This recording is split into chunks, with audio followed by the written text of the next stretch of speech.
ఏదైతే వైఎస్ఆర్ పార్టీ జగన్మోహన్ రెడ్డి గారు ఇప్పటికే కార్యక్రమాన్ని అనౌన్స్ చేశారో యువత పోరు, ఏదైతే ఈ రాష్ట్రంలో ఉన్నటువంటి యువత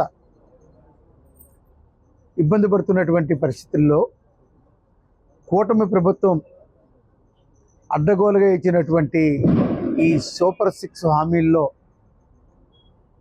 ఈ పిల్లలకి ఫీజులు చెల్లించే కార్యక్రమం, విద్యాదీవెన, వసతి దీవెన, ముఖ్యంగా డిగ్రీ పూర్తి చేసుకున్నటువంటి యువతకి ఉద్యోగ అవకాశాలు కల్పిస్తామని చెప్పి, ఒకవేళ ఉద్యోగ అవకాశాలు కల్పించలేకపోయినట్లయితే ప్రతి నెల కూడా 3,000 రూపాయలు నిరుద్యోగ వృత్తి ఇస్తామని చెప్పి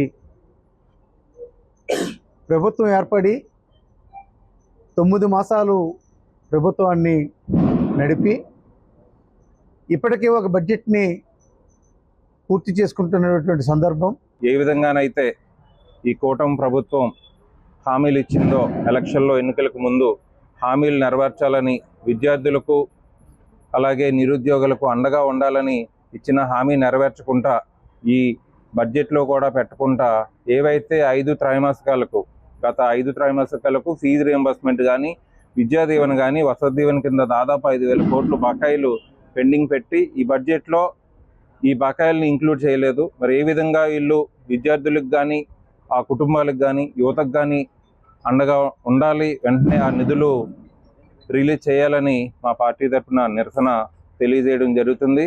అలాగే ఎన్నికల్లో ఇచ్చిన హామీల మేరకు ప్రతి నిరుద్యోగికి 3,000 రూపాయల నెలకి నిరుద్యోగ వృత్తి ఇస్తామని చెప్పారు ఎలక్షన్ ముందు.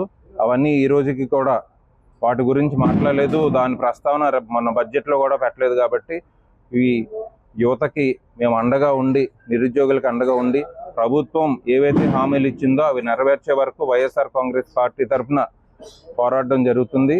దీనికి మీ అందరి సహకారం, ముఖ్యంగా మా ప్రజలు కానీ, నాయకులు కానీ, కార్యకర్తలు అందరూ సహకరించి రేపు కార్యక్రమాన్ని విజయవంతం చేయాలని రేపు ఉదయం 9 గంటలకల్లా అనకాపల్లి ఈ పార్టీ ఆఫీస్లో ఫ్లాగ్ హోస్టింగ్ చూసుకొని కలెక్టర్ గారికి వినతిపత్రం అందజేయడానికి మా నాయకులందరం కలిసి వెళ్తాం.